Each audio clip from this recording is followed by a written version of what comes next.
ಕೊರೋನಾಗೆ ಲಗಾಮು ಹಾಕಲು ಮತ್ತೆ ಕರುನಾಡಿಗೆ ಬೀಳುತ್ತಾ ಬೀಗ. ಕರ್ನಾಟಕದಲ್ಲಿ ಜೂನ್ 7ಕ್ಕೆ ಮುಗಿಯೋದಿಲ್ವಾ ಖಡಕ್ ಲಾಕ್ಡೌನ್? ರಾಜ್ಯದಲ್ಲಿ ಮತ್ತೆ ಎಷ್ಟು ದಿನ ಲಾಕ್ಡೌನ್ ಕಂಟಿನ್ಯೂ ಮಾಡಲಿದ್ದಾರೆ? ನೋಡೋಣ ಮತ್ತೆ ಲಾಕ್ ಫಿಕ್ಸ್ ನ್ಯೂಸ್ ಟಾಪ್ 9 ನಲ್ಲಿ.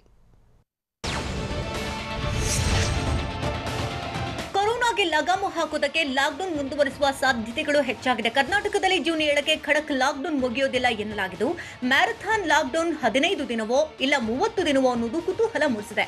ಈ ಮಧ್ಯೆ ಲಾಕ್ಡೌನ್ ವಿಸ್ತರಣೆ ಬಗ್ಗೆ ಸಿಎಂ ಬಿಎಸ್ವೈ ಸುಳಿವು ನೀಡಿದ್ದು, ಮುಂದಿನ ಲಾಕ್ಡೌನ್ ರೂಲ್ಸ್ ಹೇಗಿರುತ್ತೆ, ವಿನಾಯಿತಿ ಇರುತ್ತಾ ಅನ್ನೋ ನಿರೀಕ್ಷೆ ಮೂಡಿದೆ. ರಾಜ್ಯದಲ್ಲಿ ಲಾಕ್ಡೌನ್ ಮುಂದುವರಿಕೆ ಬಗ್ಗೆ ಅಂತಿಮ ತೀರ್ಮಾನ ಮಾಡಿಲ್ಲ. ಜೂನ್ 5 ಅಥವಾ 6ರಂದು ಚರ್ಚಿಸಿ ಲಾಕ್ಡೌನ್ ಬಗ್ಗೆ ತೀರ್ಮಾನ ಮಾಡ್ತೇವೆ ಅಂತ ಮುಖ್ಯಮಂತ್ರಿ ಬಿಎಸ್ವೈ ಹೇಳಿದ್ದಾರೆ. ಜೂನ್ 6ರಂದು ರಾಜ್ಯದ ಪರಿಸ್ಥಿತಿ ನೋಡಿಕೊಂಡು ಅಂತಿಮ ತೀರ್ಮಾನ ಕೈಗೊಳ್ಳುತ್ತೇವೆ. ಲಾಕ್ಡೌನ್ ವಿಸ್ತರಣೆ ಬಗ್ಗೆ ತಜ್ಞರು ಇನ್ನೂ ವರದಿಯನ್ನ ಕೊಟ್ಟಿಲ್ಲ ಅಂತ ಬೆಂಗಳೂರಿನಲ್ಲಿ ಸಿಎಂ ಬಿಎಸ್ವೈ ತಿಳಿಸಿದರು. ಲಾಕ್ಡೌನ್ ವಿಸ್ತರಣೆ ಭವಿಷ್ಯ ಇನ್ನು 3-4 ದಿನಗಳಲ್ಲಿ ನಿರ್ಧಾರವಾಗುವ ಸಾಧ್ಯತೆಗಳಿದೆ. ಲಾಕ್ಡೌನ್ ಬಗ್ಗೆ 3 ರಿಂದ 4 ದಿನಗಳಲ್ಲಿ ತಜ್ಞರು ಸಚಿವರ ಜೊತೆ ಚರ್ಚೆ ಮಾಡಿ ಸಿಎಂ ಬಿಎಸ್ವೈ ನಿರ್ಧರಿಸುತ್ತಾರೆ ಅಂತ ಬೆಂಗಳೂರಿನಲ್ಲಿ ಗೃಹ ಸಚಿವ ಬಸವರಾಜ ಬೊಮ್ಮಾಯಿ ಹೇಳಿದ್ದಾರೆ. ಲಾಕ್ಡೌನ್ ಬಗ್ಗೆ ಸೂಕ್ಷ್ಮವಾಗಿ ಸಿಎಂ ಬಿಎಸ್ವೈ ಹೇಳಿದ್ದಾರೆ. ಜೂನ್ 30ರವರೆಗೆ ಕಟ್ಟುನಿಟ್ಟಿನ ಕ್ರಮ ಮುಂದುವರಿಸುವಂತೆ ಕೇಂದ್ರ ಗೃಹ ಸಚಿವಾಲಯ ರಾಜ್ಯ ಸರ್ಕಾರಗಳಿಗೆ ಸೂಚಿಸಿದೆ. ಆದರೆ ಜೂನ್ 7ರವರೆಗೆ ಲಾಕ್ಡೌನ್ ಇದ್ದು ಇದರಲ್ಲಿ ಯಾವುದೇ ಬದಲಾವಣೆ ಇಲ್ಲ ಅಂತ ಸಚಿವ ಬಸವರಾಜ ಬೊಮ್ಮಾಯಿ ಹೇಳಿದರು. ರಾಜ್ಯದಲ್ಲಿ ಜೂನ್ 7ರವರೆಗೂ ಪೊಲೀಸರು ಕಟ್ಟುನಿಟ್ಟಿನ ಕ್ರಮ ಮುಂದುವರಿಸುತ್ತಾರೆ ಅಂತ ಗೃಹ ಸಚಿವ ಬಸವರಾಜ ಬೊಮ್ಮಾಯಿ ಹೇಳಿದ್ದಾರೆ. ಕೋವಿಡ್ ನಿಯಂತ್ರಣಕ್ಕೆ ಬರಬೇಕಾದ್ರೆ ಜನ ಮೈ ಮರಿಬಾರದು. ಪಾಸಿಟಿವಿಟಿ ರೇಟ್ ಇನ್ನೂ ಕೂಡ ಕಡಿಮೆಯಾಗಬೇಕು. ಎಲ್ಲರೂ ಸಹ ಸಹಕಾರ ಕೊಟ್ಟರೆ ಕೊರೋನಾ ನಿಯಂತ್ರಣಕ್ಕೆ ಬರುವ ಸಾಧ್ಯತೆ ಇದೆ ಅಂತ ಬೊಮ್ಮಾಯಿ ಹೇಳಿದರು. ಲಾಕ್ಡೌನ್ ಮುಂದುವರಿಸುವ ಬಗ್ಗೆ ಆಲೋಚನೆ ಮಾಡಿಲ್ಲ ಅಂತ ಡಿಸಿಎಂ ಗೋವಿಂದ ಕಾರಜೋಳ ತಿಳಿಸಿದ್ದಾರೆ. ಬಾಗಲಕೋಟೆಯಲ್ಲಿ ಮಾತನಾಡಿದ ಅವರು, ರಾಜ್ಯದಲ್ಲಿ ಸದ್ಯ ಜೂನ್ 7ರವರೆಗೆ ಲಾಕ್ಡೌನ್ ಇದೆ. ಜೂನ್ 7ರ ನಂತರ ಲಾಕ್ಡೌನ್ ಬಗ್ಗೆ ನೋಡೋಣ ಅಂತ ಡಿಸಿಎಂ ಕಾರಜೋಳ ಹೇಳಿದ್ದಾರೆ. ಆರೋಗ್ಯ ಸಚಿವ ಡಾಕ್ಟರ್ ಕೆ ಸುಧಾಕರ್ ಪರೋಕ್ಷವಾಗಿ ಲಾಕ್ಡೌನ್ ವಿಸ್ತರಣೆಯ ಸುಳಿವು ಕೊಟ್ಟಿದ್ದಾರೆ. ರಾಜ್ಯದಲ್ಲಿ 15 ದಿನಗಳ ಅಂತರದಲ್ಲಿ 45ರಿಂದ 47ರಷ್ಟಿದ್ದ ಕೊರೋನಾ ಪಾಸಿಟಿವಿಟಿ ರೇಟ್ 14ರಿಂದ 15ಕ್ಕೆ ಇಳಿದಿದೆ. ಆದರೆ ನಮಗಿಂತ ಮೊದಲು ಕೊರೋನಾ ಕೇಸ್ ಹೆಚ್ಚಿದ ರಾಜ್ಯದಲ್ಲಿ ಪಾಸಿಟಿವಿಟಿ ರೇಟ್ 8ಕ್ಕೆ ಬಂದಿದೆ. ಇದನ್ನೆಲ್ಲ ಗಮನಿಸಿ ತಾಂತ್ರಿಕ ಸಲಹಾ ಸಮಿತಿ ವರದಿ ನೀಡಲಿದ್ದು, ವರದಿ ನೋಡಿ ಲಾಕ್ಡೌನ್ ಮುಂದುವರಿಸುವ ಬಗ್ಗೆ ಸಿಎಂ ನಿರ್ಧಾರ ಮಾಡ್ತಾರೆ ಅಂತ ಸುಧಾಕರ್ ಹೇಳಿದ್ದಾರೆ. ರಾಜ್ಯದಲ್ಲಿ ಲಾಕ್ಡೌನ್ ವಿಸ್ತರಣೆಯ ಚೆಂಡು ಮುಖ್ಯಮಂತ್ರಿ ಬಿಎಸ್ವೈ ಅಂಗಳದಲ್ಲಿದೆ. ಲಾಕ್ಡೌನ್ ಬಗ್ಗೆ ಸಿಎಂ ಬಿಎಸ್ವೈ ತೀರ್ಮಾನ ಮಾಡ್ತಾರೆ ಅಂತ ದಾವಣಗೆರೆ ಜಿಲ್ಲೆಯ ಹರಿಹರದಲ್ಲಿ ಸಚಿವ ಬಿ ಸೋಮಣ್ಣ ಹೇಳಿದ್ದಾರೆ. ರಾಜ್ಯದಲ್ಲಿ ಕೊರೋನಾ 10% ಕಡಿಮೆಯಾಗಿದೆ.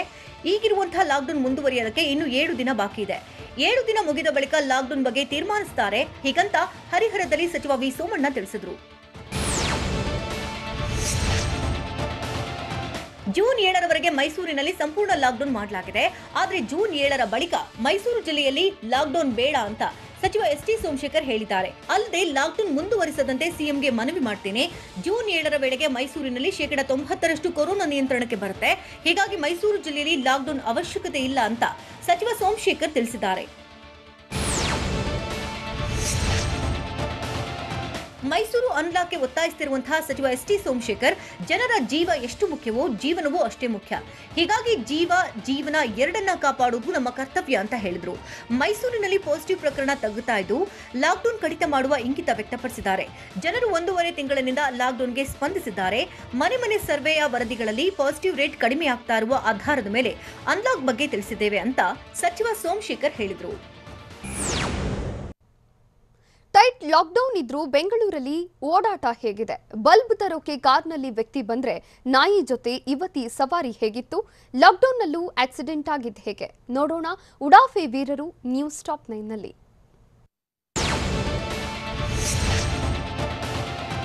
ಬೆಂಗಳೂರಿಗರಿಗೆ ಲಾಕ್ಡೌನ್ ಇದ್ರೂ ಒಂದೇ, ಇಲ್ಲದಿದ್ರೂ ಒಂದೇ ಎನ್ನುವಂತಾಗಿದೆ. ಅಗತ್ಯ ವಸ್ತು ಖರೀದಿಗೆ ಡೆಡ್ಲೈನ್ ಮುಗಿದ್ರೂ ಕೂಡ ಜನರ ಓಡಾಟಕ್ಕೆ ಮಾತ್ರ ಬ್ರೇಕ್ ಬಿದ್ದಿಲ್ಲ. 10 ಗಂಟೆಗೆ ಮನೆ ಸೇರ್ಕೊಳ್ಳಿ ಅಂದ್ರೂ ಕೂಡ ಸಂಡೇ ಮೂಡ್ನಲ್ಲಿ ಓಡಾಡ್ತಾ ಇದ್ದು ಬೇಕಾಬಿಟ್ಟಿಯಾಗಿ ವಾಹನಗಳಲ್ಲಿ ಸಂಚಾರ ಮಾಡ್ತಿದ್ದಾರೆ. ಬೆಂಗಳೂರಿನ ಜನ ಟೈಟ್ ರೂಲ್ಸ್ಗೂ ಕ್ಯಾರೆ ಅಂತಿಲ್ಲ, ವೈರಸ್ಗೂ ಹೆದರುತ್ತಿಲ್ಲ. ಕೊರೋನಾ ಅಬ್ಬರಿಸ್ತಾ ಇದ್ರೂ ಕೂಡ ಉಡಾಫಿಯಾಗಿ ವರ್ತಿಸುತ್ತಿದ್ದಾರೆ.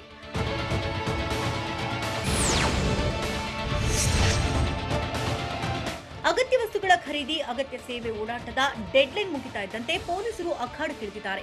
ಫೀಲ್ಡ್ಗಿಳಿದಿರುವಂತಹ ಪೊಲೀಸರು ಹೆಜ್ಜೆ ಹೆಜ್ಜೆಗೂ ತಪಾಸಣೆ ನಡೆಸ್ತಾ ಇದ್ದಾರೆ. ಕೆಆರ್ ಮಾರ್ಕೆಟ್ ಕಾರ್ಪೊರೇಷನ್ ಸೇರಿದಂತೆ ನಗರದ ಹಲವೆಡೆ ಪೊಲೀಸರು ವಾಹನಗಳ ತಪಾಸಣೆ ಮಾಡುತ್ತಿದ್ದು, ಅನಗತ್ಯವಾಗಿ ಓಡಾಡ್ತಾ ಇರುವುದು ಕಂಡು ಬಂದರೆ ಸೀಸ್ ಮಾಡ್ತಿದ್ದಾರೆ.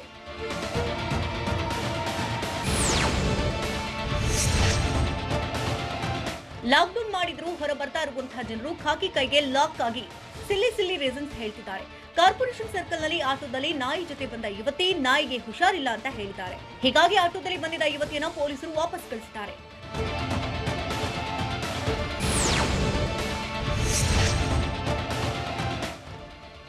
ಬಲ್ಬ್ ತರೋಕೆ ಹೋಗ್ತಿದ್ದೀನಿ ಅಂದವನು ಪೊಲೀಸರ ಕೈಗೆ ಸಿಕ್ಕಿಬಿದ್ದಿದ್ದಾನೆ. ಲಾಕ್ಡೌನ್ ಮಾಡಿದ್ರು ಸಿಲ್ಲಿ ನೆಪ ಹೇಳ್ಕೊಂಡು ಜನರು ಹೊರ ಬರ್ತಾ ಇದ್ದು, ನಾಯಿ ಸಿಗರೆಟ್ ನೆಪದ ಬಳಿ ಬಲ್ಬ್ ನೆಪ ಹೇಳಿದ್ದಾರೆ. ಬೆಂಗಳೂರಿನ ಆಡುಗೋಡಿ ಬಳಿಯ ಆನೆಪಾಳ್ಯದಲ್ಲಿ ಪೊಲೀಸರು ತಪಾಸಣೆ ಮಾಡ್ತಾ ಇದ್ದು, ಕಾರು ಮಾಲೀಕನೊಬ್ಬ ಬಲ್ಬ್ ತರೋಕೆ ಹೋಗಿದ್ದೀನಿ ಅಂತ ಹೇಳಿದ್ದಾನೆ. ಹೀಗಾಗಿ ಕಾರು ಸೀಸ್ ಮಾಡಿ ಪೊಲೀಸರು ಶಾಕ್ ಕೊಟ್ಟಿದ್ದಾರೆ.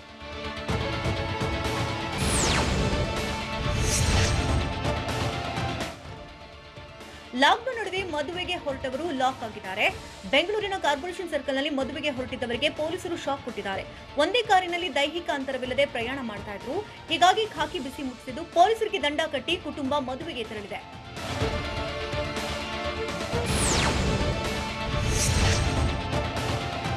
ಕೊರೋನಾ ಅಬ್ಬರಿಸ್ತಾ ಇದ್ರು ಜನರು ಮಾತ್ರ ಬೇಕಾಬಿಟ್ಟಿಯಾಗಿ ವರ್ತಿಸ್ತಾ ಇದ್ದಾರೆ. ದೈಹಿಕ ಅಂತರ ಕಾಪಾಡದೆ ಆಟೋದಲ್ಲಿ 7 ಜನ ಸವಾರಿ ಮಾಡಿದ್ದು ಪೊಲೀಸರು ಆಟೋ ಸೀಸ್ ಮಾಡಿದ್ದಾರೆ. ಬೆಂಗಳೂರಿನ ಕಾರ್ಪೊರೇಷನ್ ವೃತ್ತದಲ್ಲಿ ಮದುವೆಗೆ ತೆರಳುತ್ತಾ ಇದ್ದವರಿಗೆ ಪೊಲೀಸರು ದಂಡ ವಿಧಿಸಿದ್ದಾರೆ. ಮದುವೆಗೆ 7 ಜನರನ್ನ ಕರೆದೊಯ್ತಾ ಇದ್ದಂತಹ ಆಟೋವನ್ನ ಸೀಸ್ ಮಾಡಿದ್ದಾರೆ.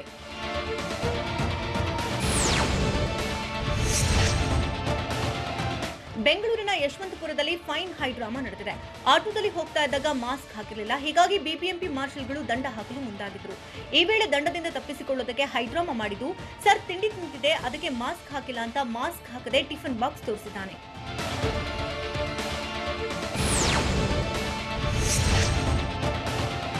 ಕಟ್ಟುನಿಟ್ಟಾಗಿ ಲಾಕ್ಡೌನ್ ಜಾರಿಗೆ ಮುಂದಾಗಿರುವಂತಹ ಪೊಲೀಸರು ಬೆಂಗಳೂರಿನಲ್ಲಿ ಹೆಜ್ಜೆ ಹೆಜ್ಜೆಗೂ ಪರಿಶೀಲನೆ ನಡೆಸುತ್ತಿದ್ದಾರೆ. ಇದೇ ವೇಳೆ ಪೊಲೀಸರಿಂದ ಎಸ್ಕೇಪ್ ಆಗುವಾಗ ಬ್ಯಾರಿಕೇಡ್ಗೆ ಓಮ್ನಿ ಡಿಕ್ಕಿ ಹೊಡೆದಿದ್ದು ಹೆಡ್ಲೈಟ್ ಪೀಸ್ ಆಗಿದೆ. ಬೆಂಗಳೂರಿನ ಮೈಸೂರು ಬ್ಯಾಂಕ್ ಸರ್ಕಲ್ನಲ್ಲಿ ಘಟನೆ ನಡೆದಿದ್ದು, ಪೊಲೀಸರು ನೋಡ್ತಾ ಇದ್ದಂತೆ ಎಸ್ಕೇಪ್ ಆಗುವಾಗ ಬ್ಯಾರಿಕೇಡ್ಗೆ ಗುದ್ದಿದ್ದಾನೆ.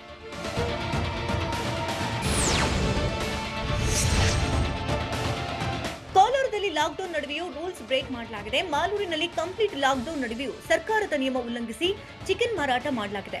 ಮಾಸ್ತಿ ಗ್ರಾಮದಲ್ಲಿ ಅರ್ಧ ಶಟರ್ ಮುಚ್ಚಿ ಚಿಕನ್ ವ್ಯಾಪಾರ ಮಾಡಿದ್ದಾರೆ. ಜಿಲ್ಲಾಡಳಿತ 4 ದಿನ ಕಂಪ್ಲೀಟ್ ಲಾಕ್ಡೌನ್ ಜಾರಿ ಮಾಡಿದ್ರು. ಕೇರ್ ಮಾಡದೆ ಜನರು ಬೇಕಾಬಿಟ್ಟಿಯಾಗಿ ಓಡಾಡ್ತಾ ಇದ್ದಾರೆ. ಅಲ್ಲದೆ ಮಾಂಸ ಖರೀದಿಗೂ ಜನರು ಮುಗಿಬಿದ್ದಿದ್ರು. ಕೊರೋನಾ 3ನೇ ಅಲೆಯಿಂದ ಕಾಪಾಡಲು ಮಕ್ಕಳಿಗೆ ಯಾವಾಗಿನಿಂದ ಲಸಿಕೆ ಹಾಕಲಿದ್ದಾರೆ? ಸಚಿವರ ಮುಂದಿಗೆ ಜನರು ರೂಲ್ಸ್ ಬ್ರೇಕ್ ಮಾಡಿದ ಹೇಗೆ? ಕೇರ್ ಸೆಂಟರ್ನಿಂದ ನಮ್ಮನ್ನ ಮನೆಗೆ ಕಳಿಸಿ ಅಂತ ಸೋಂಕಿತರು ಮನವಿ ಮಾಡಿದ್ದೇಕೆ? ನೋಡೋಣ ಕೊರೋನಾ ಘಾತ ನ್ಯೂಸ್ ಟಾಪ್ 9ನಲ್ಲಿ. ಶೀಘ್ರವೇ ಮಕ್ಕಳಿಗೂ ಲಸಿಕೆ ನೀಡಲು ಸರ್ಕಾರದಿಂದ ಪ್ರಯತ್ನಿಸಲಾಗುವುದು. ಮಕ್ಕಳಿಗೆ ಸೋಂಕು ಬಂದರೆ ಅವರಿಗೂ ಲಸಿಕೆ ನೀಡಲಾಗುತ್ತೆ ಅಂತ ಬೆಂಗಳೂರಲ್ಲಿ ಆರೋಗ್ಯ ಸಚಿವ ಡಾಕ್ಟರ್ ಕೆ ಸುಧಾಕರ್ ಹೇಳಿದ್ದಾರೆ. ಕೆಲ ಲಸಿಕಾ ಕಂಪನಿಗಳು ಕೆಲ ಕಡೆ ಇದೀಗ ಮಕ್ಕಳ ಮೇಲೆ ಕೊರೋನಾ ಲಸಿಕೆ ಪ್ರಯೋಗ ನಡೆಸುತ್ತಿವೆ. ಎಲ್ಲವನ್ನ ನೋಡಿಕೊಂಡು ಮಕ್ಕಳಿಗೆ ಲಸಿಕೆ ಹಾಕಲು ನಿರ್ಧಾರ ಮಾಡಲಾಗುವುದು. ಲಸಿಕೆ ನೀಡುವವರಿಗೆ ಮಾಸ್ಕ್ ಧರಿಸಿ, ಅಂತರ ಕಾಪಾಡಿ ಅಂತ ಸಚಿವ ಸುಧಾಕರ್ ಮನವಿ ಮಾಡಿದ್ದಾರೆ.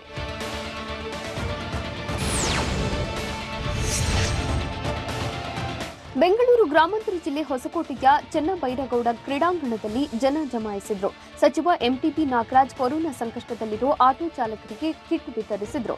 ಹೀಗಾಗಿ ರೇಷನ್ ಕಿಟ್ ಪಡೆಯಲು ಕಾರು, ಆಟೋ ಸಮೇತ ಚಾಲಕರು ಆಗಮಿಸಿದ್ದು ಜನಜಾತ್ರೆಯೇ ನೆರೆದಿತ್ತು. ಈ ವೇಳೆ ನೆರೆದಿದ್ದವರು ಅಂತರ ಪಾಲಿಸದೆ ಬೇಜವಾಬ್ದಾರಿ ತೋರಿದ್ರು.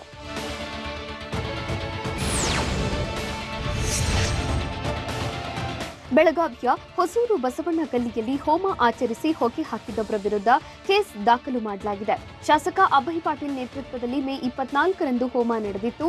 ಅಂದ್ರೆ ಎಂಎಲ್ಎ ವಿರುದ್ಧ ಯಾವುದೇ ದೂರು ದಾಖಲಾಗಿಲ್ಲ. ಇದು ಚರ್ಚೆಗೆ ಗ್ರಾಸವಾಗಿದ್ದು, ಸಾಮಾನ್ಯರಿಗೊಂದು ನ್ಯಾಯ, ಜನಪ್ರತಿನಿಧಿಗಳಿಗೆ ಒಂದು ನ್ಯಾಯನ ಅಂತ ಜನ ಮಾತನಾಡಿಕೊಳ್ಳುತ್ತಿದ್ದಾರೆ.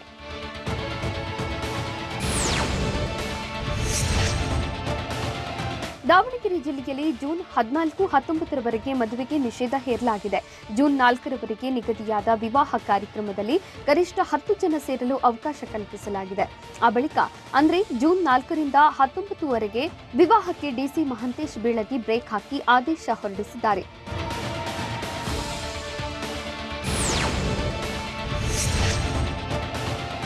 ಚಿಕ್ಕಬಳ್ಳಾಪುರ ಜಿಲ್ಲೆ ಚಿಂತಾಮಣಿ ಪಟ್ಟಣದ ಟೊಮ್ಯಾಟೊ ಮಾರುಕಟ್ಟೆಯಲ್ಲಿ ಜನ ಬೇಕಾಬಿಟ್ಟಿ ವ್ಯಾಪಾರದಲ್ಲಿ ನಿರತರಾಗಿದ್ರು. ಕೋವಿಡ್ ರೂಲ್ಸ್ ಬ್ರೇಕ್ ಮಾಡಿ ಗುಂಪಾಗಿ ಸೇರಿದ ಮಂದಿ ವ್ಯವಹಾರದಲ್ಲಿ ಬ್ಯುಸಿಯಾಗಿದ್ರು. ಈ ವೇಳೆ ಸರಿಯಾದ ಕ್ರಮದಲ್ಲಿ ಮಾಸ್ಕ್ ಧರಿಸದೆ, ಅಂತರ ಪಾಲಿಸದೆ ಬೇಜವಾಬ್ದಾರಿ ತೋರಿದ್ರು. ಜಿಲ್ಲೆಯಲ್ಲಿ ಲಾಕ್ಡೌನ್ ಮಧ್ಯೆಯೂ ಮಾರುಕಟ್ಟೆ ಓಪನ್ ಅವಕಾಶ ಕಲ್ಪಿಸಲಾಗಿದೆ. ಹೀಗಿದ್ರೂ ಜನ ನಿರ್ಲಕ್ಷ್ಯ ವಹಿಸಿ ವ್ಯಾಪಾರದಲ್ಲಿ ತಲ್ಲೀನರಾಗಿದ್ರು.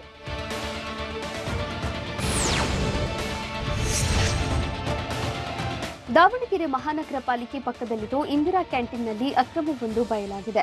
ಲಾಕ್ಡೌನ್ ಪ್ರಯುಕ್ತ ಬಡ ಜನರಿಗೆ ಊಟ ಒದಗಿಸಲು ಕ್ಯಾಂಟೀನ್ ಓಪನ್ ಮಾಡಲಾಗಿತ್ತು. ಆದರೆ ಹಸಿವಿನಿಂದ ಕ್ಯಾಂಟೀನ್ಗೆ ಬಂದವರಿಗೆ ಊಟ ಇಲ್ಲ ಅಂತ ಸಿಬ್ಬಂದಿ ಕಳುಹಿಸಿದ್ದಾರೆ. ಹೀಗಿದ್ರೂ 450 ಜನರಿಗೆ ಊಟ ನೀಡಿದ್ದಾಗಿ ಸುಳ್ಳು ಲೆಕ್ಕ ತೋರಿಸಲಾಗಿದೆ. ಮೇಯರ್, ತಹಶೀಲ್ದಾರ್ ನಡೆಸಿದ ದಾಳಿ ವೇಳೆ ಕ್ಯಾಂಟೀನ್ ಸಿಬ್ಬಂದಿ ಅಕ್ರಮ ಬಯಲಾಗಿದೆ.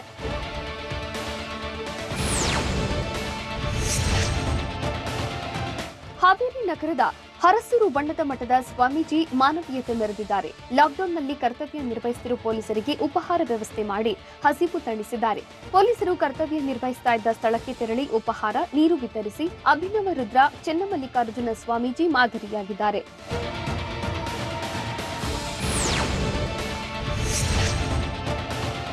ಕೊಪ್ಪಳ ಜಿಲ್ಲೆ ಕುಷ್ಟಗಿ ತಾಲೂಕಿನ ದೌಟಿಹಾಳ ಗ್ರಾಮದ ಕೋವಿಡ್ ಕೇರ್ ಸೆಂಟರ್ ಅವ್ಯವಸ್ಥೆಯ ಆಗರವಾಗಿದೆ. ಕೋವಿಡ್ ಕೇರ್ ಸೆಂಟರ್ನಲ್ಲಿ ಕುಡಿಯುವುದಕ್ಕೆ ನೀರಿಲ್ಲ, ತಿನ್ನುವುದಕ್ಕೆ ಸೂಕ್ತ ಊಟ ನೀಡ್ತಾ ಇಲ್ಲವೆಂದು ಸೋಂಕಿತರು ಆರೋಪಿಸಿದ್ದಾರೆ. ನಾವು ಸರಿಯಾಗಿ ಊಟ ತಿಂದು 5 ದಿನಗಳಾಗ್ತಾ ಇದ್ದು, ಸಮಸ್ಯೆ ಬಗ್ಗೆ ಅಧಿಕಾರಿಗಳಿಗೆ ತಿಳಿಸಿದ್ರೂ ಕ್ರಮ ಕೈಗೊಂಡಿಲ್ಲ. ಹೀಗಾಗಿ ನಮ್ಮನ್ನ ಮನೆಗೆ ವಾಪಸ್ ಕಳಿಸಿ ಎಂದು ಸಿಸಿಯಲ್ಲಿರುವ ಕೊರೋನಾ ಸೋಂಕಿತರು ಮನವಿ ಮಾಡಿದ್ದಾರೆ.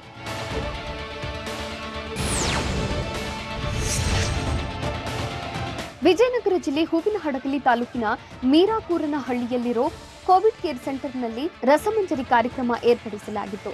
ಈ ವೇಳೆ ಕೇಂದ್ರದಲ್ಲಿದ್ದ ಸೋಂಕಿತರು ಹಾಡಿ, ನರ್ತಿಸಿ ಮನಸ್ಸು ಹಗುರ ಮಾಡಿಕೊಂಡರು.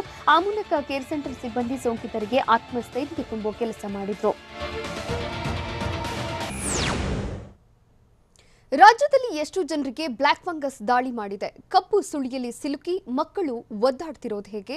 ಶಂಕಿತ ಬ್ಲಾಕ್ ಫಂಗಸ್ಗೆ ನಿವೃತ್ತ ಹೆಚ್ಚುವರಿ ಎಸ್ಪಿ ಬಲಿಯಾಗಿದ್ದಲ್ಲಿ ಇವೆಲ್ಲವನ್ನ ನೋಡೋಣ ಕರಿ ಹೆಮ್ಮಾರಿ ನ್ಯೂಸ್ ಟಾಪ್ 9ನಲ್ಲಿ. ರಾಜ್ಯದಲ್ಲಿ ಬ್ಲಾಕ್ ಫಂಗಸ್ ಅಬ್ಬರ ಹೆಚ್ಚುತ್ತಿದ್ದು, ಇದರ ಜೊತೆಗೆ ಔಷಧಕ್ಕೆ ಕೊರತೆ ಉಂಟಾಗಿರುವುದು ತೀವ್ರ ಆತಂಕ ಮೂಡಿಸಿದೆ. ಔಷಧಕ್ಕೆ ಅಭಾವ ಉಂಟಾಗ್ತಿದ್ದಂತೆ ರಾಜ್ಯ ಸರ್ಕಾರ ಕೇಂದ್ರದತ್ತ ಮುಖ ಮಾಡಿದೆ. ಹೀಗಾಗಿ ರಾಜ್ಯಕ್ಕೆ ಔಷಧ ಕೊಡಿಸಲು ಕೇಂದ್ರ ಸಚಿವ ಡಿ.ವಿ. ಸದಾನಂದಗೌಡ ಪ್ರಯತ್ನ ಮಾಡುತ್ತಿದ್ದಾರೆ ಅಂತ ಬೆಂಗಳೂರಿನಲ್ಲಿ ಆರೋಗ್ಯ ಸಚಿವ ಡಾಕ್ಟರ್ ಕೆ. ಸುಧಾಕರ್ ಹೇಳಿದ್ದಾರೆ. 8ಕ್ಕೂ ಹೆಚ್ಚು ಕಂಪನಿ ಜೊತೆ ಚರ್ಚಿಸಿ ಸಿದ್ಧತೆ ಮಾಡಿಕೊಂಡಿದ್ದು, ದೇಶದಾದ್ಯಂತ 80,000 ವೈಲ್ಸ್ ಮಾರುಕಟ್ಟೆಗೆ ಬಂದಿದೆ. ರಾಜ್ಯಕ್ಕೂ 8ರಿಂದ 10,000 ವೈಲ್ಸ್ ಔಷಧ ಪೂರೈಸಿದ್ದಾರೆ ಅಂತ ಸುಧಾಕರ್ ತಿಳಿಸಿದರು. ರಾಜ್ಯದಲ್ಲಿ ದಿನದಿಂದ ದಿನಕ್ಕೆ ಬ್ಲಾಕ್ ಫಂಗಸ್ನ ಆರ್ಭಟ ಹೆಚ್ಚುತ್ತಿದೆ. ರಾಜ್ಯದಲ್ಲಿ ಸದ್ಯ 1250 ಬ್ಲಾಕ್ ಫಂಗಸ್ ಪ್ರಕರಣಗಳಿವೆ ಅಂತ ಆರೋಗ್ಯ ಸಚಿವ ಡಾಕ್ಟರ್ ಕೆ. ಸುಧಾಕರ್ ಹೇಳಿದ್ದಾರೆ. ಬ್ಲಾಕ್ ಫಂಗಸ್ಗೆ 30ರಿಂದ 35 ಜನ ಮೃತಪಟ್ಟಿರುವ ಮಾಹಿತಿ ಇದೆ. ಹೀಗಾಗಿ ಡೆತ್ ಆಡಿಟ್ ಮಾಡಿ ನಿಖರ ವರದಿ ನೀಡಲು ಹೇಳಿದ್ದೇನೆ ಎಂದು ಸಚಿವರು ತಿಳಿಸಿದ್ದಾರೆ. ಅಲ್ಲದೆ ಬ್ಲಾಕ್ ಫಂಗಸ್ಗೆ ಸರ್ಕಾರಿ ಆಸ್ಪತ್ರೆಗಳಲ್ಲಿ ಉಚಿತ ಚಿಕಿತ್ಸೆ ಸೌಲಭ್ಯವಿದ್ದು, ಖಾಸಗಿ ಆಸ್ಪತ್ರೆಗಳಲ್ಲಿ ಚಿಕಿತ್ಸೆಗೆ ಇನ್ನೂ ದರ ನಿಗದಿಯಾಗಿಲ್ಲ ಅಂತ ಸುಧಾಕರ್ ಸ್ಪಷ್ಟಪಡಿಸಿದರು. ಡೆಡ್ಲಿ ಬ್ಲಾಕ್ ಫಂಗಸ್ ಇದೀಗ ಮಕ್ಕಳಿಗೂ ಬಕ್ಕರಿಸಿದೆ. 14 ವರ್ಷ ಹಾಗೂ 11 ವರ್ಷದ ಬಾಲಕರ ಮೆದುಳಿಗೆ ಬ್ಲಾಕ್ ಫಂಗಸ್ ಅಟ್ಯಾಕ್ ಮಾಡಿದೆ. ಬೌಲಿಂಗ್ನಲ್ಲಿ ಚಿಕಿತ್ಸೆ ಪಡೆಯುತ್ತಿದ್ದ ಓರ್ವ ಬಾಲಕನನ್ನ ಇದೀಗ ನಿಮಾನ್ಸ್ಗೆ ಶಿಫ್ಟ್ ಮಾಡಲಾಗಿದೆ. ಓರ್ವ ಬಾಲಕನಿಗೂ ಮೆದುಳಿಗೆ ಬ್ಲಾಕ್ ಫಂಗಸ್ ದಾಳಿ ಮಾಡಿದೆ. ಇಲ್ಲಿವರೆಗೆ ವಯಸ್ಕರಲ್ಲಿ ಕಾಣಿಸಿಕೊಳ್ಳುತ್ತಿದ್ದ ಬ್ಲಾಕ್ ಫಂಗಸ್ ಈಗ ಮಕ್ಕಳಲ್ಲಿ ಪತ್ತೆಯಾಗಿದ್ದು ತೀವ್ರ ಆತಂಕ ಮೂಡಿಸಿದೆ. ಈ ಬಗ್ಗೆ ಸರ್ಕಾರದ ಬ್ಲಾಕ್ ಫಂಗಸ್ ಟಾಸ್ಕ್ ಫೋರ್ಸ್ ಸದಸ್ಯೆ ಮಿಂಟು ನಿರ್ದೇಶಕಿ ಸುಜಾತಾ ಟಿವಿ9ಗೆ ಮಾಹಿತಿ ನೀಡಿದ್ದಾರೆ. ಶಂಕಿತ ಬ್ಲಾಕ್ ಫಂಗಸ್ಗೆ ನಿವೃತ್ತ ಹೆಚ್ಚುವರಿ ಎಸ್ಪಿ ಬಲಿಯಾಗಿದ್ದಾರೆ. ವಿಜಯಪುರ ಜಿಲ್ಲೆ ಸಿಂದಗಿ ಮೂಲದ ನಿವೃತ್ತ ಹೆಚ್ಚುವರಿ ಎಸ್ಪಿ ಬಿ ಮಹಂತೇಶ್ ಇತ್ತೀಚೆಗಷ್ಟೇ ಕೋವಿಡ್ ಸೋಂಕಿನಿಂದ ಗುಣಮುಖರಾಗಿದ್ರು. ಬಳಿಕ ಬ್ಲಾಕ್ ಫಂಗಸ್ ಲಕ್ಷಣಗಳು ಕಾಣಿಸಿಕೊಂಡಿತ್ತು. ಆದರೆ ಚಿಕಿತ್ಸೆ ಫಲಿಸದೆ ವಿಜಯಪುರ ಖಾಸಗಿ ಆಸ್ಪತ್ರೆಯಲ್ಲಿ ನಿಧನರಾಗಿದ್ದಾರೆ. ಬಾಗಲಕೋಟೆಯಲ್ಲಿ ಬ್ಲಾಕ್ ಫಂಗಸ್ಗೆ 2 ಬಲಿಯಾಗಿದ್ದಾರೆ. ಹುಬ್ಬಳ್ಳಿಯ ಕಿಮ್ಸ್ ಆಸ್ಪತ್ರೆಯಲ್ಲಿ ಚಿಕಿತ್ಸೆ ಫಲಿಸದೆ ಬಾಗಲಕೋಟೆಯ ಒಬ್ಬರು, ಬಾದಾಮಿಯ ಒಬ್ಬರು ಮೃತಪಟ್ಟಿದ್ದಾರೆ. ಜಿಲ್ಲೆಯಲ್ಲಿ ಬ್ಲಾಕ್ ಫಂಗಸ್ನಿಂದ ಮೃತರ ಸಂಖ್ಯೆ 3ಕ್ಕೆ ಏರಿಕೆಯಾಗಿದ್ದು, ಜಿಲ್ಲೆಯಲ್ಲಿ ಈವರೆಗೆ 55 ಜನರಿಗೆ ಬ್ಲಾಕ್ ಫಂಗಸ್ ದೃಢಪಟ್ಟಿದೆ. ಈ ಬಗ್ಗೆ ಬಾಗಲಕೋಟೆ ಡಿಎಚ್ಒ ಡಾಕ್ಟರ್ ಅನಂತ್ ದೇಸಾಯಿ ಮಾಹಿತಿ ನೀಡಿದ್ದಾರೆ. ಕಲಬುರಗಿ ಜಿಲ್ಲೆಯಲ್ಲಿ ಬ್ಲಾಕ್ ಫಂಗಸ್ ಹಾವಳಿ ಹೆಚ್ಚಾಗುತ್ತಿದೆ. ಜಿಲ್ಲೆಯಲ್ಲಿ 80 ಜನರಿಗೆ ಬ್ಲಾಕ್ ಫಂಗಸ್ ಲಕ್ಷಣಗಳಿದ್ದು ಇಬ್ಬರಿಗೆ ದೃಢಪಟ್ಟಿದೆ. ಹೀಗಾಗಿ ಉಳಿದವರ ರಿಪೋರ್ಟ್ಗಾಗಿ ವೈದ್ಯರು ಕಾಯುತ್ತಿದ್ದಾರೆ. ಈಗಾಗಲೇ ಜಿಲ್ಲೆಯಲ್ಲಿ ಓರ್ವ ವ್ಯಕ್ತಿ ಬ್ಲಾಕ್ ಫಂಗಸ್ಗೆ ಬಲಿಯಾಗಿದ್ದು, ಫಂಗಸ್ ಲಕ್ಷಣಗಳಿರುವ ರೋಗಿಗಳಿಗೆ ನಗರದ ಜಿಮ್ಸ್ ಮತ್ತು ಖಾಸಗಿ ಆಸ್ಪತ್ರೆಯಲ್ಲಿ ಚಿಕಿತ್ಸೆ ನೀಡಲಾಗ್ತಾ ಇದೆ. ಧಾರವಾಡ ಜಿಲ್ಲೆಯಲ್ಲಿ ಕರಿ ಹೆಮ್ಮಾರಿ ತಾಂಡವವಾಡ್ತಾ ಇದೆ. ಜಿಲ್ಲೆಯಲ್ಲಿ 113ಕ್ಕೆ ಬ್ಲಾಕ್ ಫಂಗಸ್ ರೋಗಿಗಳ ಸಂಖ್ಯೆ ತಲುಪಿದ್ದು, ಜಿಲ್ಲೆಯ ವಿವಿಧ ಆಸ್ಪತ್ರೆಯಲ್ಲಿ ಚಿಕಿತ್ಸೆ ಪಡೆಯುತ್ತಿದ್ದಾರೆ. ಹುಬ್ಬಳ್ಳಿಯ ಕಿಮ್ಸ್ ಆಸ್ಪತ್ರೆಯಲ್ಲಿ 92 ಜನ, ಧಾರವಾಡದ ಎಸ್ಟಿಎಂ ಆಸ್ಪತ್ರೆಯಲ್ಲಿ 20, ಕುಂದಗೋಳ ತಾಲೂಕು ಆಸ್ಪತ್ರೆಯಲ್ಲಿ ಒಬ್ಬರಿಗೆ ಚಿಕಿತ್ಸೆ ನೀಡಲಾಗ್ತಾ ಇದೆ. ಆದರೆ ಔಷಧ ಇಲ್ಲದೆ ರೋಗಿಗಳು ಕಂಗಾಲಾಗಿದ್ದಾರೆ. ಇಂಜೆಕ್ಷನ್ಗೆ ಬದಲು ಪರ್ಯಾಯವಾಗಿ ಸರ್ಕಾರ 300 ಫೋಸಕೋನಜೋಲ್ ಮಾತ್ರೆ ಕಳುಹಿಸಿದೆ. ರಾಯಚೂರು ಜಿಲ್ಲೆಯಲ್ಲೂ ಬ್ಲಾಕ್ ಫಂಗಸ್ ಶಾಕ್ ಕೊಡ್ತಾ ಇದೆ. 31 ಜನರಿಗೆ ಬ್ಲಾಕ್ ಫಂಗಸ್ ದಾಳಿ ಮಾಡಿದ್ದು, ರಿಮ್ಸ್ನ ಪ್ರತ್ಯೇಕ ವಾರ್ಡ್ನಲ್ಲಿ 23 ರೋಗಿಗಳು ಚಿಕಿತ್ಸೆ ಪಡೆಯುತ್ತಿದ್ದಾರೆ. ರಾಯಚೂರು ಜಿಲ್ಲೆಯಲ್ಲಿ ಈವರೆಗೆ ಬ್ಲಾಕ್ ಫಂಗಸ್ನಿಂದ 4 ಸಾವಿಗೀಡಾಗಿದ್ದಾರೆ. ಸಾಂಸ್ಕೃತಿಕ ನಗರಿ ಮೈಸೂರಿನಲ್ಲೂ ಕಪ್ಪು ಶಿಲೀಂಧ್ರದ ಆರ್ಭಟ ಹೆಚ್ಚಾಗಿದೆ. ಮೈಸೂರಿನಲ್ಲಿ ಒಟ್ಟು 54 ಬ್ಲಾಕ್ ಫಂಗಸ್ ಕೇಸ್ ಪತ್ತೆಯಾಗಿದೆ. ಚಿಕಿತ್ಸೆ ಫಲಿಸದೆ 5 ಮೃತಪಟ್ಟಿದ್ರೆ 6 ರೋಗಿಗಳು ಗುಣಮುಖರಾಗಿದ್ದಾರೆ. 43 ಬ್ಲಾಕ್ ಫಂಗಸ್ ರೋಗಿಗಳ ಪೈಕಿ ಕೆಆರ್ ಆಸ್ಪತ್ರೆಯಲ್ಲಿ 34, ಖಾಸಗಿ ಆಸ್ಪತ್ರೆಯಲ್ಲಿ 9 ಸೋಂಕಿತರಿಗೆ ಚಿಕಿತ್ಸೆ ನೀಡಲಾಗ್ತಾ ಇದೆ. ರಾಜ್ಯದ ಯಾವ್ಯಾವ ಜಿಲ್ಲೆಯಲ್ಲಿ ಕಂಪ್ಲೀಟ್ ಲಾಕ್ಡೌನ್ ಜಾರಿಯಾಗಿದೆ? ಕಟ್ಟುನಿಟ್ಟಿನ ಕ್ರಮಗಳಿಂದ ಸ್ತಬ್ಧವಾಗಿದೆಯಾ ಕರುನಾಡು? ಲಾಕ್ಡೌನ್ ನಡುವೆ ಮದುವೆಗೆ ಬಂದವರಿಗೆ ಕಾಕಿ ಶಾಕ್ ಕೊಟ್ಟಿದೆ. ಇದೆಲ್ಲವನ್ನ ನೋಡೋಣ ಕರುನಾಡು ಲಾಕ್ ನ್ಯೂಸ್ ಟಾಪ್ 9ನಲ್ಲಿ. ಕೊರೋನಾ ಕಂಟ್ರೋಲ್ ಮಾಡೋದಕ್ಕೆ ಮೈಸೂರು ಜಿಲ್ಲೆಯಲ್ಲಿ ಕಟ್ಟುನಿಟ್ಟಿನ ಕ್ರಮ ಕೈಗೊಂಡಿದ್ದು ಸಂಪೂರ್ಣ ಲಾಕ್ಡೌನ್ ಜಾರಿ ಮಾಡಲಾಗಿದೆ. ಹಾಲು, ತರಕಾರಿ, ಮೆಡಿಕಲ್ ಹೊರತುಪಡಿಸಿ ಎಲ್ಲ ಬಂದ್ ಮಾಡಲಾಗಿದೆ. ಹೋಟೆಲ್ನಲ್ಲಿ ಆನ್ಲೈನ್ ಪಾರ್ಸೆಲ್ಗೆ ಮಾತ್ರ ಅವಕಾಶವಿದ್ದು, ಅನವಶ್ಯಕವಾಗಿ ಓಡಾಡ್ತಿರುವಂತಹ ವಾಹನಗಳನ್ನು ಜಪ್ತಿ ಮಾಡಲಾಗುತ್ತದೆ. ಸೋಮವಾರ, ಗುರುವಾರ ಮಾತ್ರ ಸಂಪೂರ್ಣ ಲಾಕ್ಡೌನ್ ಅಲ್ಲಿ ವಿನಾಯಿತಿ ಇದ್ದು, ಜೂನ್ 7ರವರೆಗೆ ಮೈಸೂರಿನಲ್ಲಿ ಸಂಪೂರ್ಣ ಲಾಕ್ಡೌನ್ ಇರಲಿದೆ.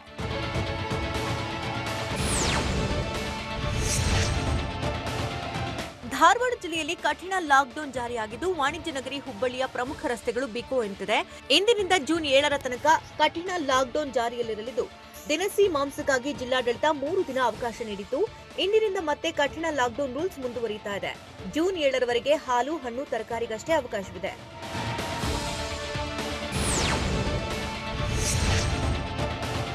ಚಾಮರಾಜನಗರ ಜಿಲ್ಲೆಯಲ್ಲಿ ಸಂಪೂರ್ಣ ಲಾಕ್ಡೌನ್ ಜಾರಿಯಲ್ಲಿದೆ. ಹಾಲು, ಹಣ್ಣು, ತರಕಾರಿ, ವೈದ್ಯಕೀಯ ಸೇವೆ, ಹೋಟೆಲ್ಗಳಲ್ಲಿ ಪಾರ್ಸಲ್ಗೆ ಮಾತ್ರ ಅವಕಾಶವಿದೆ. ದಿನಸಿ ಅಂಗಡಿ, ಮಾಂಸದ ಮಾರುಕಟ್ಟೆ, ಬೇಕರಿ, ಬಾರ್ ಸಂಪೂರ್ಣ ಬಂದ್ ಮಾಡಿದ್ದು, ಅನವಶ್ಯಕವಾಗಿ ಓಡಾಡುವವರಿಗೆ ಪೊಲೀಸರು ಬಿಸಿ ಮುಟ್ಟಿಸುತ್ತಿದ್ದಾರೆ. ಜಿಲ್ಲೆಯಲ್ಲಿ ಕಳೆದ 3 ದಿನಗಳಿಂದ ಸಂಪೂರ್ಣ ಲಾಕ್ಡೌನ್ ಇದ್ದು, ಮುಂದಿನ 3 ದಿನ ರಾಜ್ಯ ಸರ್ಕಾರದ ಲಾಕ್ಡೌನ್ ನಿಯಮಗಳು ಮುಂದುವರಿಯಲಿದೆ.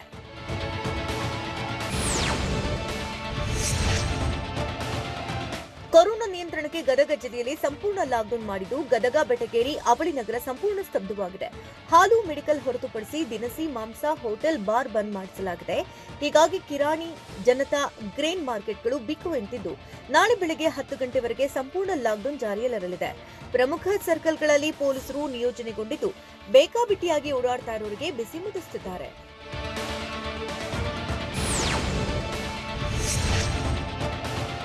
ಯಾದಗಿರಿ ಜಿಲ್ಲೆಯಾದ್ಯಂತ ಇಂದಿನಿಂದ 4 ದಿನ ಕಂಪ್ಲೀಟ್ ಲಾಕ್ಡೌನ್ ಮಾಡಲಾಗಿದೆ.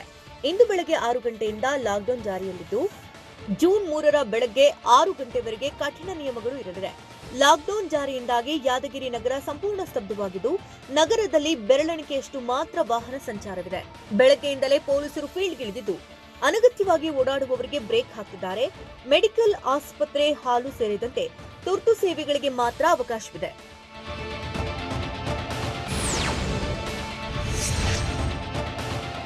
ಯಾದಗಿರಿಯಲ್ಲಿ ಕಂಪ್ಲೀಟ್ ಲಾಕ್ಡೌನ್ ಜಾರಿಯಾಗಿದ್ದು, ಮದುವೆಗೆ ಹೋಗ್ತಾ ಇದ್ದವರಿಗೆ ಪೊಲೀಸರು ಶಾಕ್ ಕೊಟ್ಟಿದ್ದಾರೆ. ಕ್ರೂಸರ್ ವಾಹನದಲ್ಲಿ 10ಕ್ಕೂ ಹೆಚ್ಚು ಜನರು ಬರ್ತಿದ್ರು. ಹೀಗಾಗಿ ಯಾದಗಿರಿ ನಗರದ ಶಹಾಪುರ ರಸ್ತೆಯಲ್ಲಿ ಪೊಲೀಸರು ವಾಹನ ಸೀಸ್ ಮಾಡಿದ್ರು.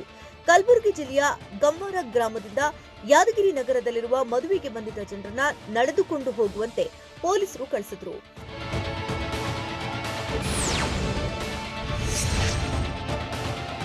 ಚಿತ್ರದುರ್ಗ ಜಿಲ್ಲೆಯಲ್ಲಿ ದಿನ ಬಿಟ್ಟು ದಿನ ಸಂಪೂರ್ಣ ಲಾಕ್ಡೌನ್ ಮಾಡ್ತಾ ಇದ್ದು, ಕೊರೋನಾ ನಿಯಂತ್ರಣಕ್ಕೆ ಜಿಲ್ಲಾಡಳಿತ ಕಠಿಣ ಕ್ರಮ ಕೈಗೊಂಡಿದೆ. ಕಂಪ್ಲೀಟ್ ಲಾಕ್ಡೌನ್ ಜಾರಿಯಲ್ಲಿದ್ದು, ಬೆಳಗ್ಗೆಯಿಂದಲೇ ಪೊಲೀಸರು ಅಖಾಡಕ್ಕಿಳಿದಿದ್ದಾರೆ. ಅನಗತ್ಯವಾಗಿ ನಿಯಮ ಮೀರಿ ರಸ್ತೆಗಿಳಿದವರ ವಾಹನ ಸೀಸ್ ಮಾಡುತ್ತಿದ್ದಾರೆ. ಲಾಕ್ಡೌನ್ನಿಂದ ಚಿತ್ರದುರ್ಗ ನಗರದ ಬಹುತೇಕ ರಸ್ತೆಗಳು ಖಾಲಿಯಾಗಿದೆ.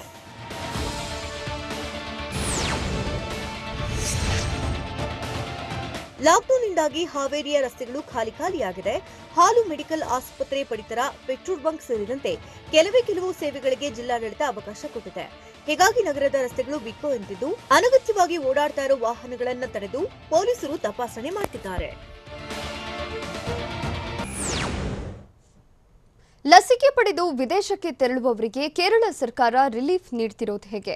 ಸ್ಟಾರ್ ಹೋಟೆಲ್ನಲ್ಲಿ ಲಸಿಕೆ ನೀಡುವುದು ಬೇಡ ಅಂತ ಕೇಂದ್ರ ಸರ್ಕಾರ ಹೇಳಿದ್ದಕ್ಕೆ ಬ್ಲ್ಯಾಕ್ ಫಂಗಸ್ ಚಿಕಿತ್ಸೆಗೆ ಅಮೆರಿಕದ ನೆರವು ಹೇಗಿದೆ? ನೋಡೋಣ ದೇಶ ವಿದೇಶ ನ್ಯೂಸ್ ಟಾಪ್ 9ನಲ್ಲಿ.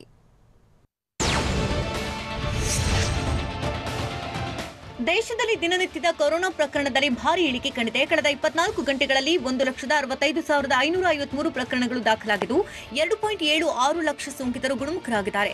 ಕಳೆದೊಂದು ದಿನದಲ್ಲಿ 3,460 ಸೋಂಕಿತರು ಕೊರೋನಾಗೆ ಬಲಿಯಾಗಿದ್ದು ಈವರೆಗೆ 3,25,972 ಜನರು ಮೃತಪಟ್ಟಿದ್ದಾರೆ.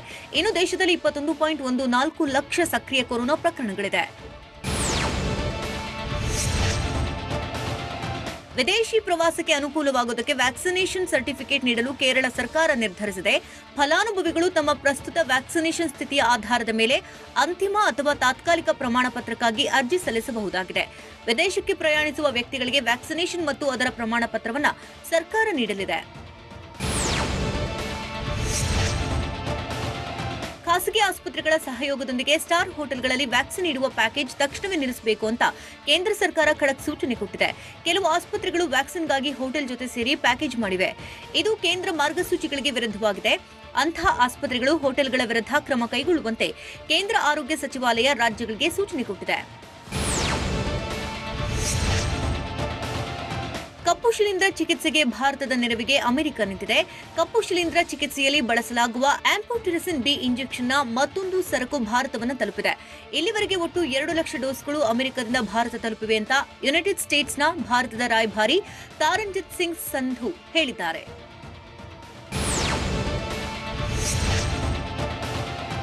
ಐಎಂಎ ಹಾಗೂ ಬಾಬಾ ರಾಮದೇವ್ ನಡುವಿನ ವಿವಾದವು ತಾರಕಕ್ಕೇರಿದೆ. ಈಗಾಗಲೇ ಭಾರತೀಯ ವೈದ್ಯಕೀಯ ಸಂಘಕ್ಕೆ ರಾಮದೇವ್ 25 ಪ್ರಶ್ನೆಗಳೊಂದಿಗೆ ಸವಾಲು ಹಾಕಿದ್ದಾರೆ. ಈ ಬೆನ್ನಲ್ಲೇ ಐಎಂಎ ಕೂಡ ರಾಮದೇವ್ಗೆ ಹಲವು ಪ್ರಶ್ನೆಗಳನ್ನು ಕೇಳುವ ಮೂಲಕ ಬಹಿರಂಗ ಚರ್ಚೆಗೆ ಆಹ್ವಾನಿಸಿದೆ. ಉತ್ತರಾಖಂಡದ ಐಎಂಎ ಕಾರ್ಯದರ್ಶಿ ಡಾಕ್ಟರ್ ಅಜಯ್ ಖನ್ನಾ ಬಾಬಾ ರಾಮದೇವ್ಗೆ ಪತ್ರ ಬರೆದಿದ್ದು ಬಾಬಾ ಮತ್ತು ಅವರ ತಂಡದ ಸದಸ್ಯರಾದ ಆಚಾರ್ಯ ಬಾಲಕೃಷ್ಣನ್ ನಮ್ಮೊಂದಿಗೆ ಮುಕ್ತ ಚರ್ಚೆಗೆ ಬರಬೇಕು ಅಂತ ಆಹ್ವಾನಿಸಿದ್ದಾರೆ.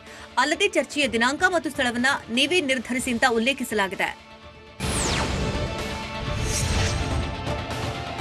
ಪೆಟ್ರೋಲ್ ಮತ್ತು ಡೀಸೆಲ್ ಬೆಲೆಯಲ್ಲಿ ಪ್ರತಿನಿತ್ಯ ಏರಿಕೆಯಾಗ್ತಾನೆ ಇದೆ. ಕಳೆದ 2 ತಿಂಗಳಿಂದ ಪೆಟ್ರೋಲ್ ಮತ್ತು ಡೀಸೆಲ್ ಬೆಲೆಯಲ್ಲಿ ಭಾರಿ ಹೆಚ್ಚಳವಾಗ್ತಾ ಇದ್ದು ನೆನೆಗೆ ಹೋಲಿಸಿದರೆ ಇಂದು ಪೆಟ್ರೋಲ್ ದರದಲ್ಲಿ ಕೊಂಚ ಏರಿಕೆಯಾಗಿದೆ. ಇದೇ ಮೊದಲ ಬಾರಿಗೆ ನಿನ್ನೆಯಿಂದ ಮುಂಬೈನಲ್ಲಿ 1 ಲೀಟರ್ ಪೆಟ್ರೋಲ್ ಬೆಲೆ 100 ರೂಪಾಯಿ ದಾಟಿದೆ. ಜೈಪುರದಲ್ಲೂ ಪೆಟ್ರೋಲ್ ದರ ಶತಕ ಬಾರಿಸಿದೆ. ಉತ್ತರಾಖಂಡದ ಖುಷಿಗಂಗಾದಲ್ಲಿ ಮತ್ತೊಂದು ಹಿಮಬಂಡೆ ಸ್ಫೋಟಗೊಳ್ಳುವ ಆತಂಕ ಎದುರಾಗಿದೆ. ಹಿಮಬಂಡೆ ಬಿರುಕು ಬಿಟ್ಟಿದೆ ಅಂತ ಸ್ಥಳೀಯರು ಸರ್ಕಾರಕ್ಕೆ ಮಾಹಿತಿ ಕೊಟ್ಟಿದ್ದಾರೆ. ಸ್ಥಳೀಯರ ಮಾಹಿತಿ ಮೇರೆಗೆ ವಿಜ್ಞಾನಿಗಳು ತಜ್ಞರ ತಂಡ ಸ್ಥಳಕ್ಕೆ ಭೇಟಿ ನೀಡಿ ಪರಿಶೀಲನೆ ನಡೆಸಿದ್ದಾರೆ. ಸದ್ಯ ಯಾವುದೇ ಅಪಾಯವಿಲ್ಲ ಅಂತ ಎಸ್ಡಿಆರ್ಎಫ್ ಮೂಲಗಳು ತಿಳಿಸಿವೆ. ಭಾರತದಿಂದ ತಲೆಮರೆಸಿಕೊಂಡಿದ್ದಂತಹ ಪಿಎನ್ಬಿ ಹಗರಣದ ಆರೋಪಿ ವಜ್ರದ ಉದ್ಯಮಿ ಮೆಹುಲ್ ಚೋಕ್ಸಿ ಅವರನ್ನ ಡೊಮಿನಿಕಾ ದ್ವೀಪದಲ್ಲಿ ಬಂಧಿಸಲಾಗಿತ್ತು. ಮೆಹುಲ್ ಚೋಕ್ಸಿಯನ್ನ ಡೊಮಿನಿಕಾದಿಂದ ಗಡಿಪಾರು ಮಾಡುವ ಸಾಧ್ಯತೆಗಳಿರುವುದರಿಂದ ಆತನನ್ನ ಭಾರತಕ್ಕೆ ಕರೆತರಲು ದೆಹಲಿಯಿಂದ ಡೊಮಿನಿಕಾಗೆ ವಿಶೇಷ ವಿಮಾನವನ್ನ ಕಳುಹಿಸಲಾಗಿದೆ. ಕತಾರ್ ಎಕ್ಸಿಕ್ಯೂಟಿವ್ನ Bombardier global 5000 aircraft May 28ರಂದೇ ಡೊಮಿನಿಕಾದ ಡಗ್ಲಸ್ ಚಾರ್ಲ್ಸ್ ಏರ್ಪೋರ್ಟ್ಗೆ ತಲುಪಿದೆ. ಜೂನ್ 1ರಿಂದ ಉಚಿತ ಸೇವೆ ಬಂದ್. ಈವರೆಗೆ ಅನಿಯಮಿತ ಫೋಟೋಗಳನ್ನ ಸ್ಟೋರ್ ಮಾಡೋದಕ್ಕೆ ಅವಕಾಶ ನೀಡತಾದಂತಹ ಗೂಗಲ್ ಫೋಟೋಸ್ ಜೂನ್ 1ರಿಂದ ತನ್ನ ಉಚಿತ ಸೇವೆಯನ್ನ ನಿಲ್ಲಿಸಲಿದೆ. ಇದರ ಬದಲಾಗಿ ತಮ್ಮ ಗೂಗಲ್ ಖಾತೆಯ 15 GB ಉಚಿತ ಸ್ಟೋರೇಜ್ ಮುಗಿದ ಬಳಿಕ ಹೆಚ್ಚಿನ ಸ್ಟೋರೇಜ್ ಸೇವೆ ಬಳಸುವುದಕ್ಕೆ ಹಣ ಪಾವತಿ ಮಾಡಬೇಕಾದ ಅಗತ್ಯವಿದೆ. ಇಲ್ಲಿವರೆಗೆ ಗೂಗಲ್ ಫೋಟೋ ಬಳಕೆದಾರರು 16 MBಗಿಂತಲೂ ಕಡಿಮೆ ಇರುವ ಹೈ ಕ್ವಾಲಿಟಿ ಇಮೇಜ್ಗಳನ್ನ ಅನಿಯಮಿತವಾಗಿ ಸ್ಟೋರ್ ಮಾಡಿಕೊಳ್ಳಬಹುದಿತ್ತು. ಫುಟ್ಬಾಲ್ ಅಭಿಮಾನಿಗಳ ನಡುವೆ ಘರ್ಷಣೆ ನಡೆದಿದ್ದಲ್ಲಿ ಪ್ರೇಕ್ಷಕರಿಲ್ಲದೆ ಒಲಿಂಪಿಕ್ಸ್ನಿಂದ ಹಿಂದಕ್ಕೆ ಸರಿಯುವುದಾಗಿ ಹೇಳಿದ್ಯಾರು? ಕೊರೋನಾ ಹೋರಾಟಕ್ಕೆ ಯುವರಾಜ್ ಸಿಂಗ್ ನೆರವು ಹೇಗಿದೆ? ಇವೆಲ್ಲವನ್ನ ನೋಡೋಣ ಎಂಟರ್ಟೈನ್ಮೆಂಟ್ ನ್ಯೂಸ್ ಟಾಪ್ 9ನಲ್ಲಿ. ಜುಲೈ 23ರಿಂದ ಆಗಸ್ಟ್ 8ರವರೆಗೆ ನಡೆಯಲಿರೋ ಟೋಕಿಯೋ ಒಲಿಂಪಿಕ್ಸ್ ಕ್ರೀಡಾಕೂಟದಲ್ಲಿ ಪ್ರೇಕ್ಷಕರು ಭಾಗಿಯಾಗುವ ಸಾಧ್ಯತೆ ಇದೆ. ಜಪಾನ್ ಹಾಗೂ ಟೋಕಿಯೋ ನಗರದಲ್ಲಿ ಆರೋಗ್ಯ ತುರ್ತು ಪರಿಸ್ಥಿತಿ ನಡೀತಾ ಇದೆ. ಇದರ ನಡುವೆ ಜಪಾನ್ ಜನರು ಒಲಿಂಪಿಕ್ಸ್ ನಡೆಸುವುದಕ್ಕೆ ವಿರೋಧ ವ್ಯಕ್ತಪಡಿಸುತ್ತಿದ್ದಾರೆ. ಆದರೆ ಜಪಾನ್ ಸರ್ಕಾರ ಪ್ರೇಕ್ಷಕರಿಲ್ಲದೆ ಒಲಿಂಪಿಕ್ಸ್ ನಡೆಸಲು ಮುಂದಾಗಿದೆ. ವಿಶ್ವದ ಅಗ್ರ ಶ್ರೇಯಾಂಕದ ಟೆನ್ನಿಸ್ ಆಟಗಾರ ನೊವಾಕ್ ಜೊಕೋವಿಕ್ ಒಂದು ವೇಳೆ ಪ್ರೇಕ್ಷಕರನ್ನ ಒಲಿಂಪಿಕ್ಸ್ ಕ್ರೀಡಾಕೂಟಕ್ಕೆ ನಿಷೇಧಿಸಿದ್ರೆ ತಾನು ಕೂಡ ಸ್ಪರ್ಧೆಯಿಂದ ಹಿಂದೆ ಸರಿಯುವುದಾಗಿ ಹೇಳಿದ್ದಾರೆ.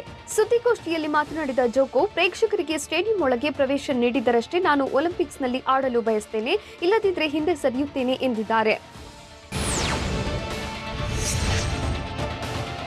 ಕೋವಿಡ್-19 ವಿರುದ್ಧ ಹೋರಾಟಕ್ಕೆ ಮಾಜಿ ಕ್ರಿಕೆಟಿಗ ಯುವರಾಜ್ ಸಿಂಗ್ ನೆರವು ನೀಡಿದ್ದಾರೆ. ತಮ್ಮ ಯುವಿಕೆನ್ ಫೌಂಡೇಶನ್ ಮೂಲಕ ಯುವರಾಜ್ ಕೊರೋನಾ ಸೋಂಕಿತರ ರಕ್ಷಣೆಗೆ ನಿಂತಿದ್ದಾರೆ. ಇಂದೋರ್ನ ಆರೈಕೆ ಕೇಂದ್ರವೊಂದಕ್ಕೆ ಯುವರಾಜ್ 100 ಆಕ್ಸಿಜನ್ ಬೆಡ್ಗಳ ವ್ಯವಸ್ಥೆಯನ್ನ ಮಾಡಿದ್ದಾರೆ. ಯುವ ಬ್ಯಾಟ್ಸ್ಮನ್ ಶುಭ್ಮನ್ ಗಿಲ್ ಹಾಗೂ ಕ್ರಿಕೆಟ್ ದಂತಕತೆ ಸಚಿನ್ ತೆಂಡೂಲ್ಕರ್ ಪುತ್ರಿ ಸಾರಾ ಪ್ರೀತಿಸುತ್ತಿದ್ದಾರೆ ಎಂದು ಗಾಳಿ ಸುದ್ದಿ ಹಬ್ಬಿತ್ತು. ಗಿಲ್ ಅವರ ಇನ್ಸ್ಟಾ ಫಾಲೋವರ್ ಒಬ್ಬರು ಗಿಲ್ ಅವರಲ್ಲಿ ನೀವು ಸಿಂಗಲ್ ಎಂದು ಪ್ರಶ್ನಿಸಿದ್ರು. ಇದಕ್ಕೆ ಉತ್ತರಿಸಿರುವ ಗಿಲ್, ನಾನು ನಿಜಕ್ಕೂ ಸಿಂಗಲ್, ಸದ್ಯಕ್ಕಂತೂ ರೊಮ್ಯಾಂಟಿಕ್ ರಿಲೇಶನ್ಶಿಪ್ಗೆ ಬೀಳುವ ಯೋಚನೆಯಿಲ್ಲ ಎಂದು ಬರೆದುಕೊಂಡಿದ್ದಾರೆ.